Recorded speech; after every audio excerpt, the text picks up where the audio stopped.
Welcome, everyone, to the February 14th, Valentine's night, meeting of the Humanist Society of Metropolitan New York, the Corliss Lamont chapter of the American Humanist Association.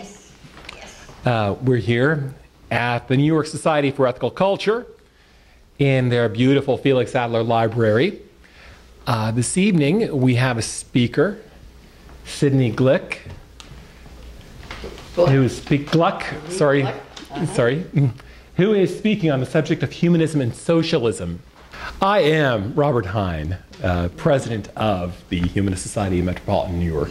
It's a pleasure to be here after a heavy day's work putting together what I would like to say tonight, because there is so much more than what I have to say about where the world is going, that this might be the first of a number of talks. I think we're living in a century of change. The 21st century is an epochal century.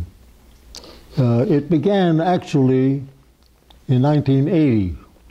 What happened in 1980 that now is showing itself as two trends in the world, and the beginning of a new trend that does not depend upon private capital, but develops the use of different forms of capital and also eliminates the domination of production by private capital. Now, it's not different from other changes that have taken place in history. So I want to show you a couple of charts that I made and give you an idea of how my mind has changed as I see the development around the world today. And I want to share it with you. Some years ago, I was doing lectures and I made a chart showing the history of societies around the world. I put it in a circle. It starts on the bottom with the original society, and then moving into a slave society, and then moving into a feudal society, and then going around into a capitalist society, and then going down into a socialist society, and then going down into a communist society, right next to the initial traditional original society. A lovely picture, right? But history, it doesn't go just that way. It's simplification, because history really goes in another way. History of humankind is a development based on the development of production, the possibilities of producing to sustain society. And as the methods of production change, the social relationships change. And as the social productive relationships change, the society changes in its various political forms. In other words, production is the heart of the development of human society. There is no other species which can claim that ability. The human being has that ability. So I made another chart just a couple of months, a month or two ago, as I was developing these ideas, and look at how it looks. This is the new chart. My dear friend here, he helped me make it. Now there is a chart that has an interesting history. That chart says that production begins in this period, and that's the period of tribal society. And it goes up to the point where new forms of production develop that can increase production. And that, well, the first one was slavery. They enslaved people of their own tribes, actually, and made them work, and their work became something that increased the productivity of the society as a whole. It had its positive aspects. But then as it goes along, it reaches the limit as to how much it could produce and how effective it could be. But some people got the idea during the earlier period how to use the land and how to manipulate animals and to grow them. And they became the beginning of another kind of a setup. From slavery, it developed into a feudalism. Now, feudalism was based upon the land. Feudalism had different methods of production, individualistic methods of production as well, and the increased production in agriculture in particular, and in husbandry and other things. So that was a society, as you can see there, the chart starting to go up. Production went up. Feudalism made its contribution historically to the development of human society. Now, that goes to a point where among people in the feudal society, there were those who produced their own products.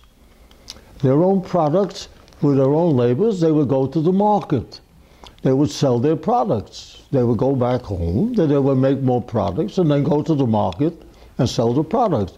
Well, some clever people decided that they would set up a place to produce.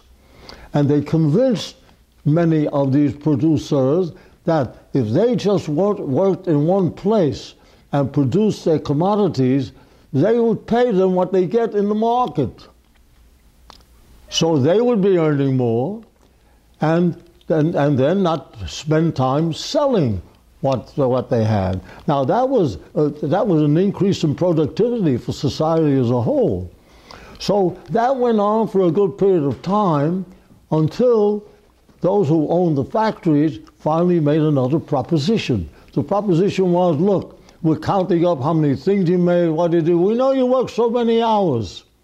So let's pay you by the hour. Let's say you're working 5, 10 hours, whatever it is, and you're making 6 commodities and you're getting so much money.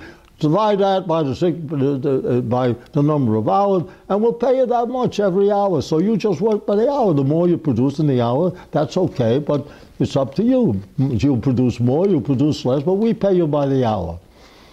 That was the beginning of the wage labor system of capitalism, where the whole society changed in its production relations. But it had a greater possibility of growth. And so it began to grow much more rapidly, as you can see from this chart. Production, therefore, is the heart of the growth of society and the support of society. But there was a peculiar aspect to this development, and the aspect was that at a certain point, they were producing so much that all of a sudden they couldn't sell it and get the money back in a hurry, so they shut down. When they shut down, the workers lost their jobs. They still had the factories, they still had the commodities, they still sold them, they still got their money, but for a period of time there was no work. They didn't need to work. And that became something typical of the relationship between wage labor and capital, where capital had the upper hand, was running the show, and labor had to take the consequences, because capital in the end accumulated wealth one way or the other, at a greater speed or at a slower speed. But definitely all the commodities that were produced ultimately developed into a money form. So the capitalists didn't lose out in the very end, but the workers definitely lost out. So that became a system with class struggle that didn't exist before, and that's capitalism. So you see here, the increase under capitalism goes up and down and up and down and up and down. But it's reached a point where it's not going up. It's not going up. That's where we are today. The problem is, why is it not going up? It's not going up because the capital investments are being made only in countries of cheap labor. The capital, since 1980, that was a turning point. What began to happen is that capital in the United States split into 2 elements of the capitalist class. Element number 1 were the financial capitalists, and element number 2, the industrial capitalists. Now, the industrial capitalists got money from the financial capitalists and continued. They paid back. They paid an interest and all that. So there was a relationship between the two elements of the capitalist system in the same country. But that split. And starting in 1980, there have been no loans to development of industry in the United States. For 30 years, we haven't built a factory because finance capital wouldn't support it. Where did they go? They went to the small countries, not to the developed capitalist countries, to the small countries where labor is cheap. And not only did they go to the small countries, but they put in high tech. Why did they put in high tech in these small countries? Because with high tech, you hire fewer laborers at a cheap price. And they made more money than ever in the turnover of their capital. But at the same time, all of the advanced capitalist countries began to feel the pressure. And that's where we are today. 1980 was a turning point in the capitalist world, in the Western world. But in 1980, something else happened. By 1980, they straightened themselves out in China, and they decided that if their country is to get anywhere, they have to industrialize, they have to produce for their people. So they made a decision in 1980, after a lot of discussion, and I won't go through the details of it, but 1980 they made a discussion that they were going to build an industrialized society. They're going to invite private capital to come in and build industries in China. Give them their profit, but not run the country. So the difference really, which many people don't recognize, is that in China there exists a kind of a capitalist class. 60% of the corporations in China are privately owned. Of the 60% that are privately owned, 17% today are owned by Chinese capitalists. So you have the peculiar situation where the Chinese communists built a small capitalist class in their own country. But it's very interesting how the government works with the 17%, because some international relations have developed with China and some countries away from China, and especially in 1993, something new developed. In 93, the head of Germany went over to talk with the communist leaders in Beijing. And what they did was to make a deal where Germany would encourage their capitalists to invest in China and to trade with China up and back. And that continued for a long time until 2005. In 2005, the Chinese government told the Chinese capitalists invest in Germany. About 3-4 years ago, they began to do that, and they developed 2 factories in Germany, both of them producing high-tech equipment. And who's the customer for the high-tech equipment? China. So Germany, I think, is the smartest capitalist country in the world. They survived. Because they were defeated by in the Ukraine, but finally there was some changes. But Germany wound up as the second most richest capitalist country in the world. The United States beating them out. But Germany thinks differently. They are independent of some of the class struggles that take place inside of Europe. They deal in their own country with 5 parties that discuss among themselves which way the country is going and are not totally dominated by finance capital.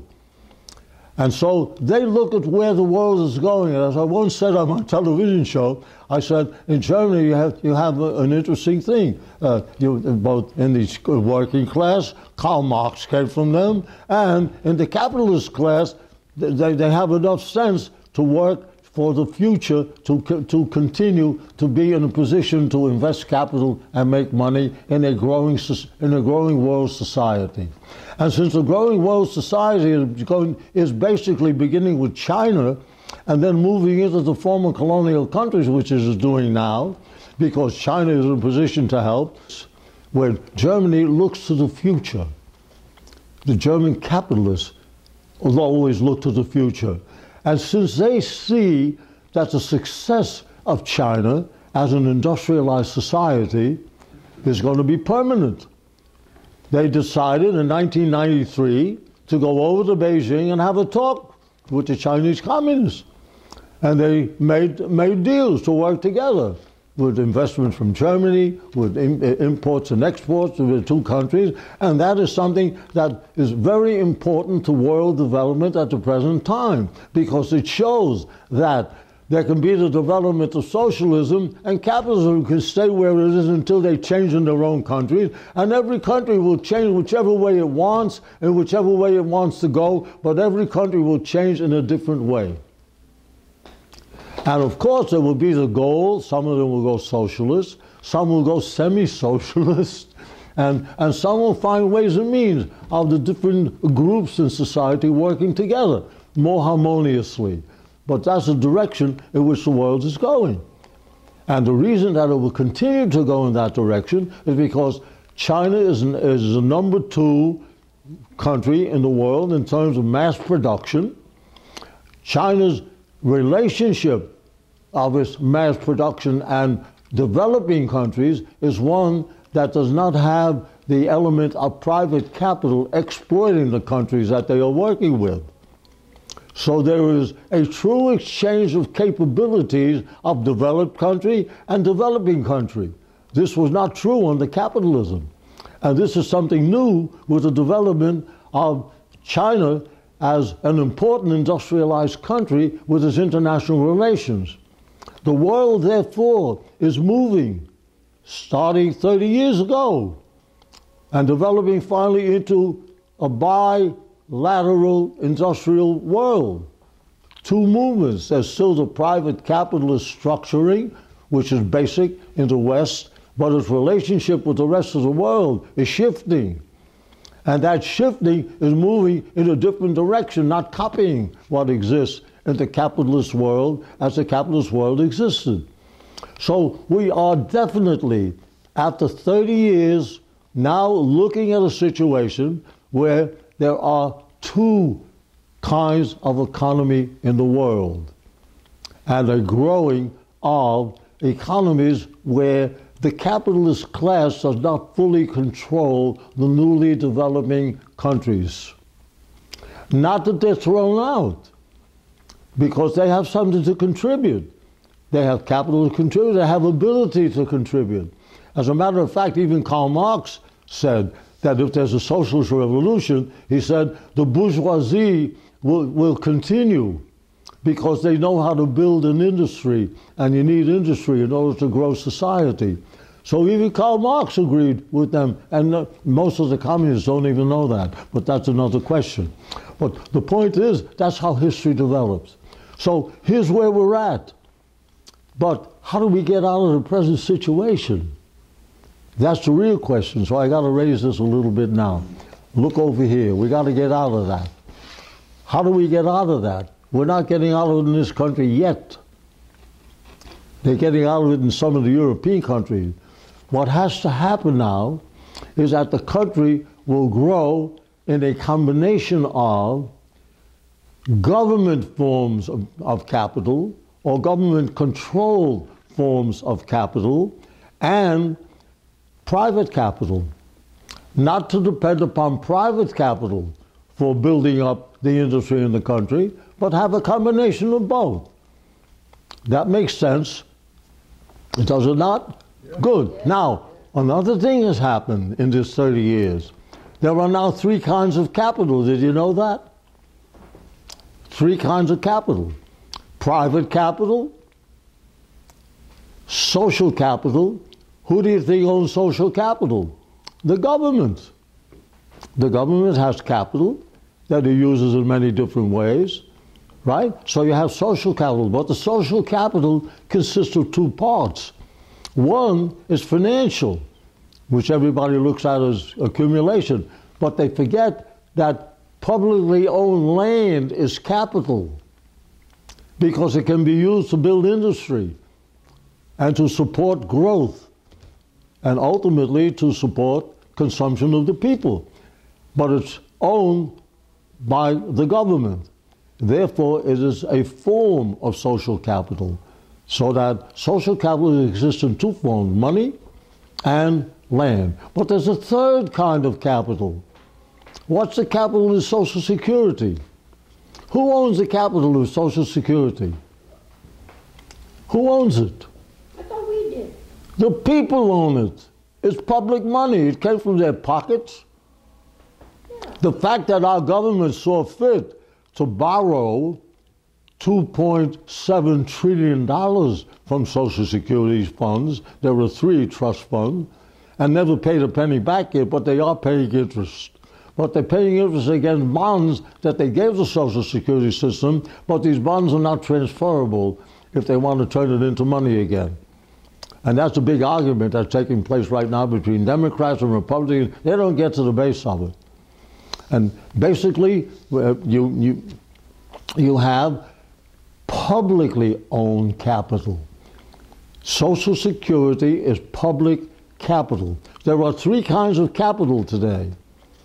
There is private capital, social capital in the hands of governments in 2 forms, and public capital in the form of Social Security capital. But the Social Security capital has not been used properly, and has been used as an augmentation to the social capital whenever they want to use it. And that's where we are today. But that's wrong. That has to be changed. Now, we have to treat the social capital as capital which has ownership. And that ownership is the public and their future. And since they are the owners, they can loan that money to industry. They could loan that money to production. They could loan that money to the growth of the economy and get an interest for it, and then get back to principal. And the interest that comes in grows the value of the Social Security funds. In other words, there is a possibility that if the Social Security money is used as public capital, with the government properly looking after it, it will earn money for its owners, the people. And that will strengthen the Social Security system instead of looking forward to a Social Security system that might drop down to 75% of what people are getting today in the next 25 years. So the whole system has to be looked at in this manner. How do we get out of it? We get out of it if we increase production. That's the major thing. And how can we increase production? Always by the addition of a strengthened labor force and capital. Now, how do we increase capital in our country? We increase it, 1, by using private capital. But we can also increase it by taking the capital, the social capital of the government, and loan it to industry. Now, they played with that already, and the capitalist class knows that. Because everybody knows that 3-4 years ago, they started and they loaned money to the 2 big automobile companies. Now, those automobile companies are doing beautifully today.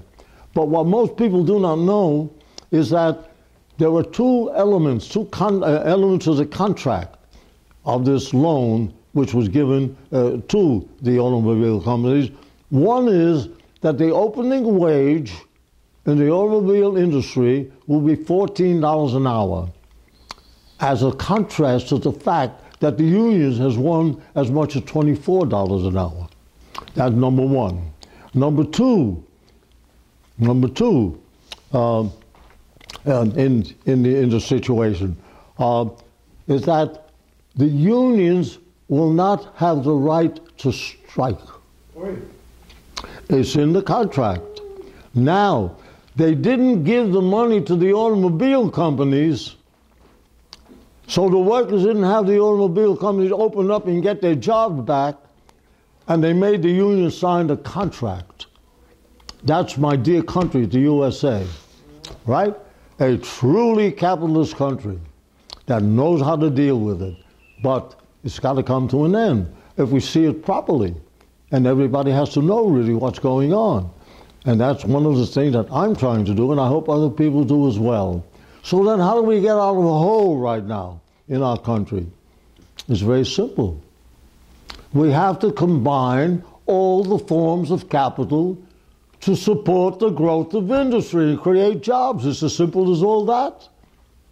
That's the whole problem. We don't need permanent unemployment that will reduce the possibilities of the next generation. What we need is factories to run. What we need is increasing the consumption of the working people in the country, and then to continue to increase it. That's how it's always been. The only way to do it now is to combine the private capital with government, with social capital of different kinds.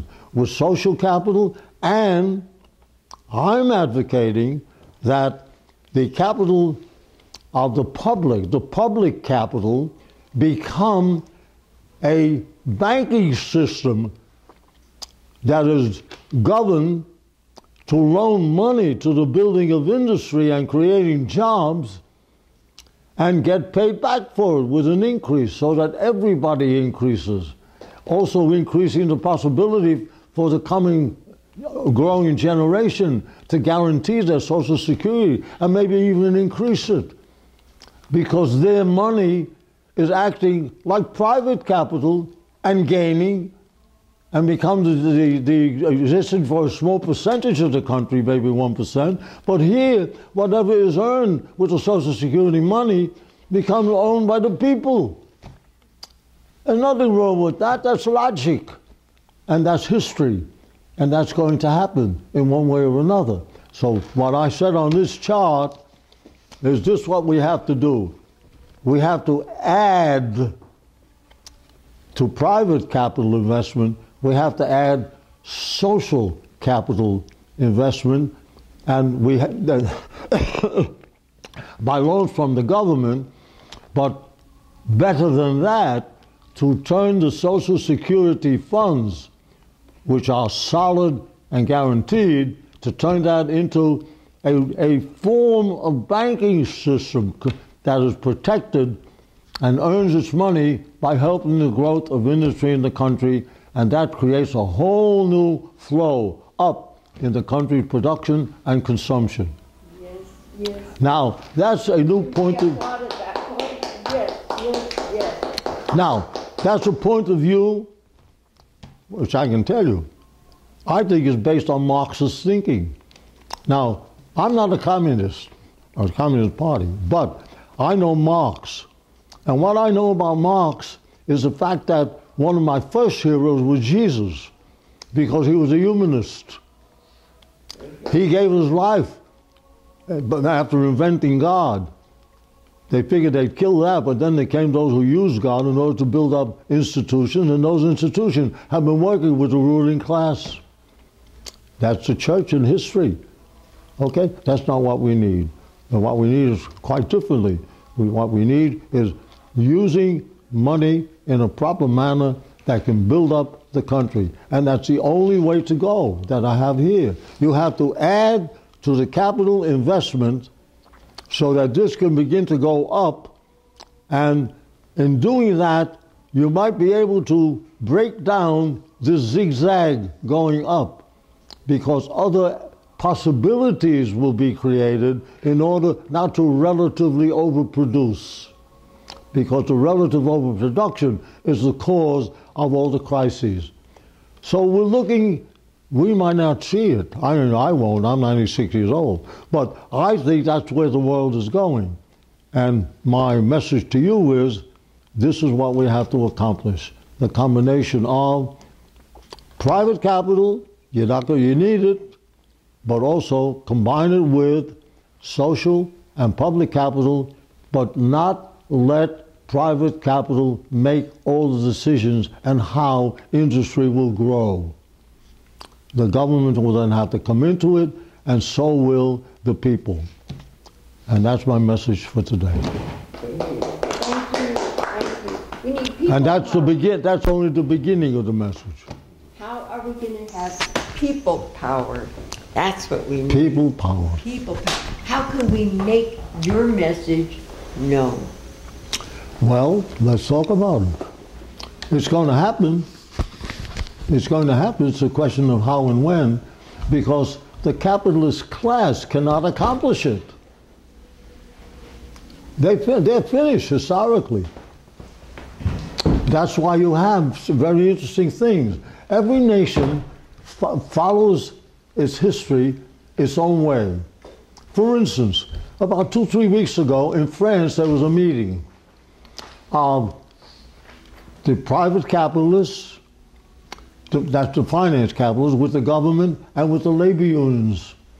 And they made a contract, very interesting. The contract was that the existing working class, fully employed, will continue to be fully employed at a lower wage in return for no firing and continuing their production, and the country can continue on. France, and that's a capitalist, that's a move on to capitalism. That's how France is dealing with it. Okay, now other countries will deal in different ways.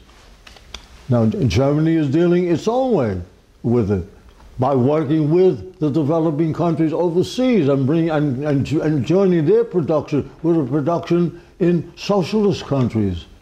And they'll continue to be developing with them. So it gives life to the capitalists in Germany, but it also gives life to the development of new industrial societies. That's the German way of doing it. There are others that operate differently. Even in this whole question of socialism, I won't discuss it fully tonight, but in this question of socialism, every country will develop it in a different way. But essentially, the movement towards a society in which production includes private capital, includes government capital, and other forms of social capital, but takes away the prerogative of private capital from deciding how the whole economy will grow. That's the direction in which everything is going. And in each country, they'll find their ways in their own way at different times in order to reach that point where the development of the economy becomes an element that is a collective to grow for the country as a whole and to take care of its working people. Sidney, could we interrupt you for just a moment? We're losing some of our members who have to go elsewhere, and... Oh, okay, I'll go. No, we need you. We need you. But I'm just wondering, Andrew Bell... Did I get my point across? Oh, did you ever? Okay. This is That's it. I wondered if you would give your observation or if you have a question for Sidney. Would you like to get a copy of this? Yes.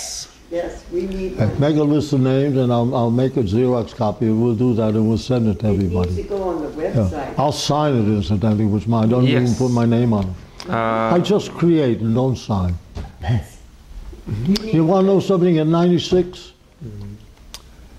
until 1 month ago, I never felt in any way old. About a month ago, I began to feel it. I began to forget names. I forgot to get detailed, and I'm struggling. All of a sudden, I'm 96 years old. I never functioned that way. So all these ideas came before. Sidney, you are And now I have to stay with that, and it's a problem. It's a problem. But I'm going to do it. Okay, we're going to go to Andrew. What I learned here in the last 20 minutes is more than I can recall from high school and far more relevant. I think that tonight's statement could have covered American history, economics, and saved me a whole lot of effort skipping school. It's definitely something that ought to be shared. I'm glad that I could hear it, and from someone who obviously does have command of the details. Not only that, but with a certain academic authority and humanist verve that we need in messaging these days. Yes. Thank you. Andrew, Thank you very much. Does anybody? Anybody want to teach me something? I'm ready. Yeah, I got for you. Oh, do I got for you a revolution? What's that? What's that? Revolution. I got for you a revolution. A beautiful revolution. What would you like in your revolution? What would I like in my revolution? That every kid can be promised that they'll be able to eat well, go to school, and their health taken care of. You're talking full opportunity? What's that? Full opportunity. I don't like those words. That's too much? I don't want opportunity, I want reality. Well, how about a different reality, brother? Oh no, the people are going to make it, not in our generation. I think you got to start with no war. I think. Well, now that's what I like about Obama. I don't know if you know, I've been very close to Obama on this whole question. You notice he changed his position on China? Have you noticed that in the last year? What happened? Well, he split with the Pentagon, and in his inauguration speech even, and in his last debate in the elections, he indicated that his position with China is negotiations. Yeah. And not military. And Romney said they will have to raise $2 trillion to add to the Pentagon. And the presidents have been taking a very good position on negotiation with China. And I can tell you I'm very happy about it because I was involved in that. Oh. Yes, in June of last year, I got a letter from the president. Dear Sidney, I want to thank you for what you taught me about China. And he began to change his whole position. Wonderful. No question, I can give it to you in writing, you can see. That's like you should get the Nobel Prize right there, brother. You're Now listen, I've been battling all my life. I learned it from Marx and using Marx correctly. Not like the communists. I was in and out of the Communist Party twice. I was in there only 1 year. And one time I built a school for them which they messed up and I quit. Okay? So I know my Marxism, the real Marxism, because Marx was a humanist. So I got Jesus and I got Marx. Hey, what a team. I got good people that are my team. That's right. And then it's a wonderful thing. I'm very happy. But maybe we can cook up China inviting you over to celebrate. To do what? Maybe China should give you an invitation to come on by. I've been there many times. They've been very, very good to me. Oh. They gave me permission to go down into the pit of the terracotta soldiers. I'm a photographer. Wow. And take photos. It was a big exhibition in Europe, and I developed the printing of those photos on canvas. My first job was in the textile field. Okay, so I knew the whole operation. No, it's a wonderful. I mean, I've had an interesting life, and always moving with things that would be helpful, and paying my dues where people didn't like it, and I shut down my business. Yes. Okay. You want to know one instance? Sure. I had a textile mill. I was an expert. DuPont was developing a material to take the place of rubber in stretch fabrics. It's called Lycra. They needed help to test it. I was one of three, but the leader of the three, Your mill. to test it and to give DuPont advice into what is necessary to improve it. That is it. When it was finally improved, I had the first three fabrics and I had big orders. And DuPont wouldn't sell me. Whoa. Because 50 years I was teaching classical economics, and that's Marxism. That was At night I was teaching at the New School for Social Research, and DuPont found out about it, so they wouldn't sell me.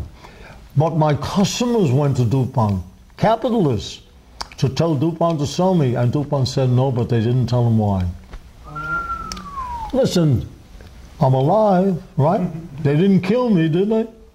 Okay, they gave me ideas, didn't they? Oh, but I won't thank them. I won't thank them because they really are private capitalists. Incidentally, I have a lot of private capitalist friends, some decent people. We really are truly friends, but they are not typical of the class. Typical of the class is the finance capital on top. And that's what you hear from me when you see all this. Well, Joe, you were going to talk about the people's movement. I was, People movement, that's it. How are we going to take this wisdom and work? How was what? How are we going to take this wisdom and work with it? today I was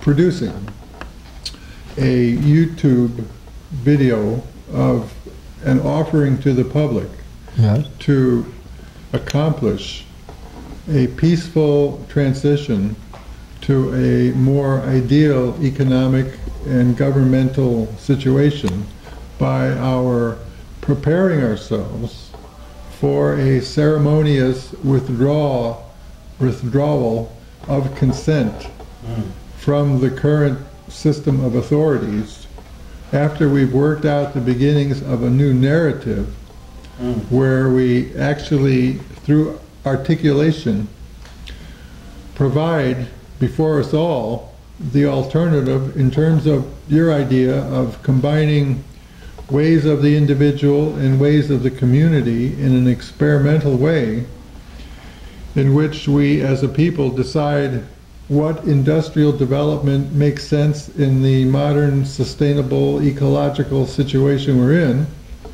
and we as a people, before we take power, work out the details. We put flesh on the bone of a new American dream in which we do achieve full opportunity. But that's taking power. We do, no, before we take power, we discuss it, and then we That's take it. taking We have to power. have a plan for- Once they sit down and talk with you, That's taking you're power. taking power. And they'll notice. Because they've already said that they can't accomplish what has to be done. They must talk it over. You've already won if you get them to sit down. So you're saying they won't like that and they'll fight back? You get them to sit down and you win. Obama is listening, Right. right? Yeah. So we're winning, Yeah. right? That's what I'm trying to tell you. Get more people like that. Well, I'll put it another way. I have a baseball cap. Would you consider wearing this baseball cap? Let's replace our current government. Corrupt. Our corrupt. Oh, I got trouble But in my current mind. is the same thing. There is a similarity. One and the same. But I read it wrong. Let's replace Is our that- corrupt. Is that your more. hat? There's more. Yes. How about this other one here? How about Oh. the government urging the public wake up? If the public woke up to that proposition, what's it say? Uncle Sam was a big bully. Can you imagine the public waking up to what a big bully Uncle Sam is by national television, the shameful stories being presented to the public? Would that sort of undermine the system? So maybe you should have written this, wake up against the government bully. We'll get a man right on it. There's still another panel. Doom could be avoided. Is that too radical? Yeah, it's too theoretical for me. That's what I find is about a lot of political people deal with what's happening from the basis of their intellectual theories about how the world is. And when they start going through all that, they miss the real human quality of what the struggle is about. There you go. I Too have a much question. intellectualism as against realities. Sidney, Franklin D. Roosevelt. Franklin D. Roosevelt, your comments, please. Did he have the right idea in the 30s? Franklin Roosevelt, in the New Deal and putting people to work, Works Project Administration, Civilian Conservation Corps, all of those people programs. What's your take on it? Was it a My compromise? take on that is very simple. In Roosevelt's time, he took the advice of Maynard Keynes. Maynard Keynes was one of the most prominent neoclassical economists who believed basically in expanding the market, not the question of expanding in industry and job, but the market. So his advice to FDR was to borrow the money and for the government to expand the market by creating jobs for the government, not for industry to create jobs. Now there's quite a difference between the two. He succeeded. They created 4 million jobs. So for that time, when there was a possibility of further growth of the economy with private capital, it worked, especially since the war took place and they began to invest a lot of capital in production. Today, that won't work. Today, what has to happen is not to build up for the market, but to build up for producing, to build up jobs. And not jobs for the government, and not jobs where the government gives you money so you can spend it in the market, but jobs where you can get your money and spend it any damn place you please because it's yours. There's a difference. So anyway, that's my argument on it. I have it down as part of this whole effort that I'm doing. Okay, thank you. I'm ready for any other question. Questions? Would you like to comment? To comment? Introduce yourself. What's that?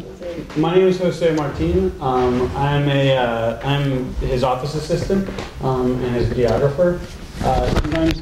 And I mean, honestly, I get to have lots of wonderful conversations with him all the time. But while we have our fair share of disagreements, I think that some of the agreements are fairly fundamental, including the idea that at a certain point in history, if you build a cotton gin and you build certain kinds of machinery and you build a printing press, then you expand the capacity of production and you can no longer have feudalism, right? Feudalism can't survive past that point. Well, now we have a society where we are capable of doing immense amounts of production, and some of that production is information. And we've suddenly democratized it. We've made like open source information sharing through the internet and through the massive distribution of digital items that allow people to produce media and produce information. And in such a moment, it's impossible for finance capitalism to control all of it, right? So if finance capitalism tries to put it in a box, it is overflowing and it's beginning to boil over.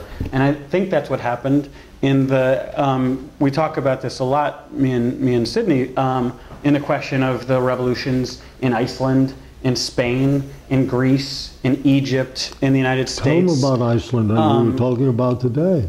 Sure. Tell them about it. And Ecuador and Venezuela. In Iceland was, much of Scandinavia had an economic recession in the late 90s.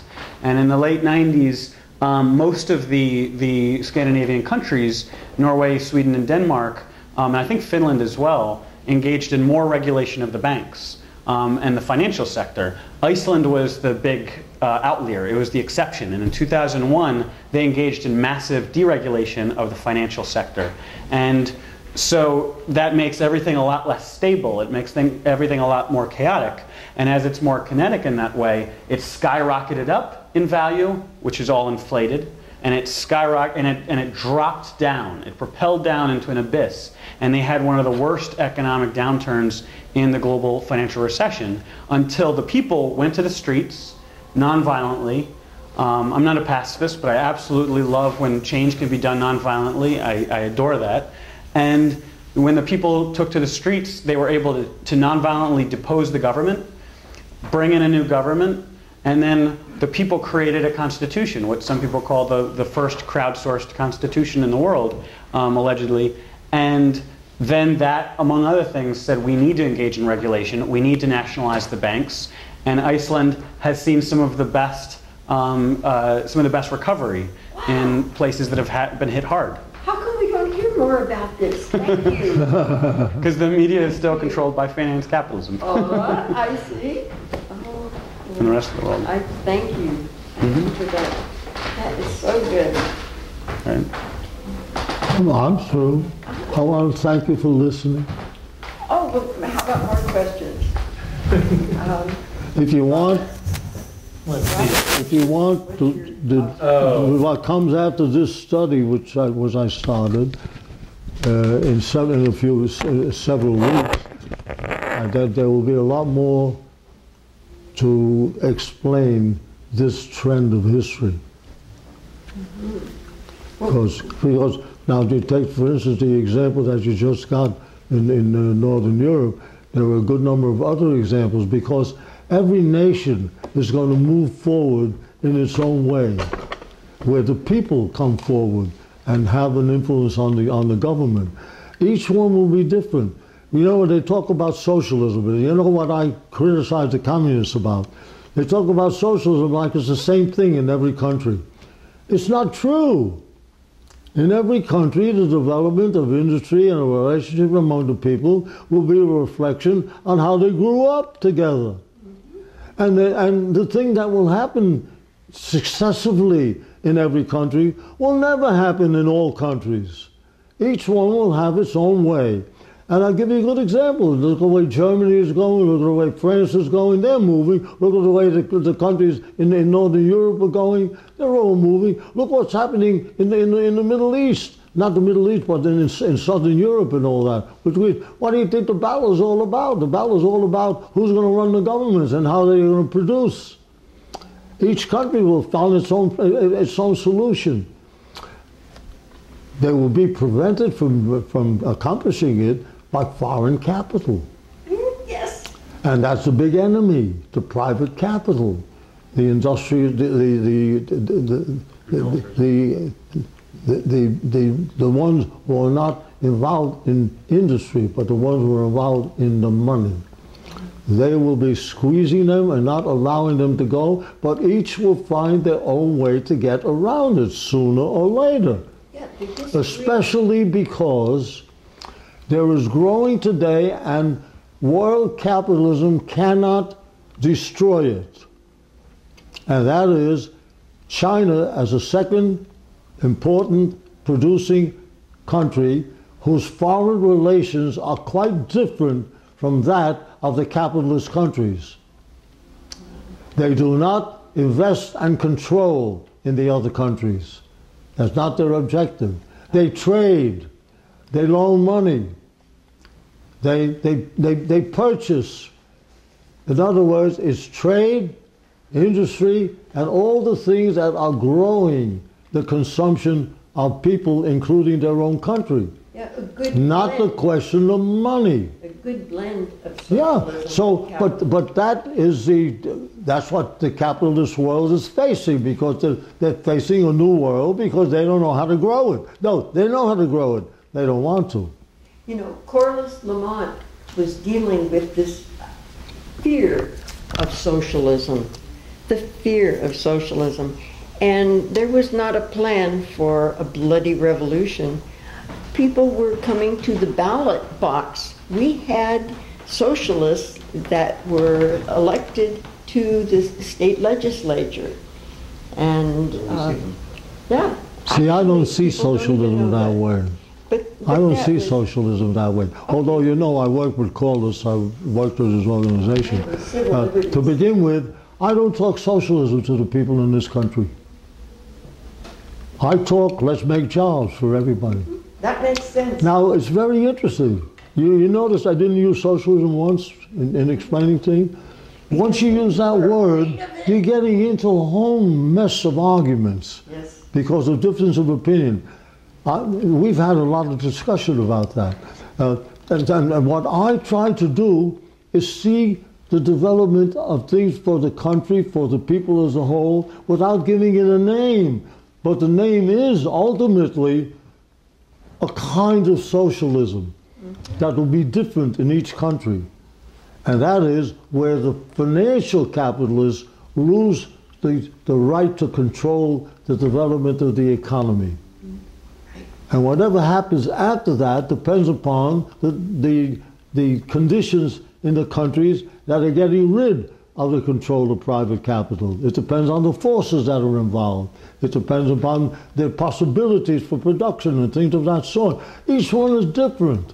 But the direction, historically, in this century, is a new kind of society. Alternative energy. I want to see investment. Germany is leading the infrastructure. U.S.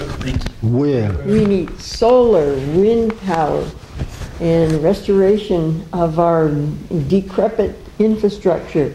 All of these are jobs that are waiting for investment, but capital isn't interested. Where's the profit?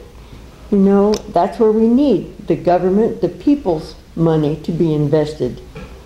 It doesn't matter where the people's money is invested, as long as it's invested and creates jobs. And I don't want to differentiate, you're doing this or you're doing that, or you sell it to this one, you sell it. No. The key is increasing production, create jobs. I challenge. You can One of the big to-dos right now, and people are protesting, we do not want the XL pipeline. This is going to lead to jobs, some jobs of course, but it is reinforcing the capitalist system and big business, and it is desecrating. I don't disagree with that. Okay, well, but that's then not. You have to be choosy. You have to be, and I don't want fracking. You don't have to be choosy. You have to confront the things that are negative. That's it. That's it. But and there are plenty of things that are negative. But also, how do you move it to the positive? Do you remember the story you were just telling me about the windows on the drive up? The what? About the solar paneled windows. Yeah. That were made in China. I think you should tell that story. I think that's exactly. And why aren't they made here? Oh, here's what happened. Yes. The Chinese invented the glass that you see going up in all the buildings. Do you know what that glass is? Solar glass. Solar glass picks up the sunlight and converts it into electricity. The Chinese invented it. Now, they store the electricity in the usual way, and they cut out the Edison company. So the owners of the buildings use 30% of their electricity for the building itself, and 70% they charge for the electricity to the tenants. The money that they get in after roughly 3 years, sometimes 4, pays back what it costs to change the glass. And after that, they continue to charge for the electricity. So they're making profit without a capital investment. Wow. Now what's happened, about a year ago, there were 10 companies that developed in this country producing solar glass. One of them went broke. But the other 9 asked the government to put in a tariff on glass. So the government told that to the Chinese, and the Chinese said, that's okay. So we'll put in a tariff on any automobile that's made in the United States. They're not so stupid. Anyway, so they both dropped it.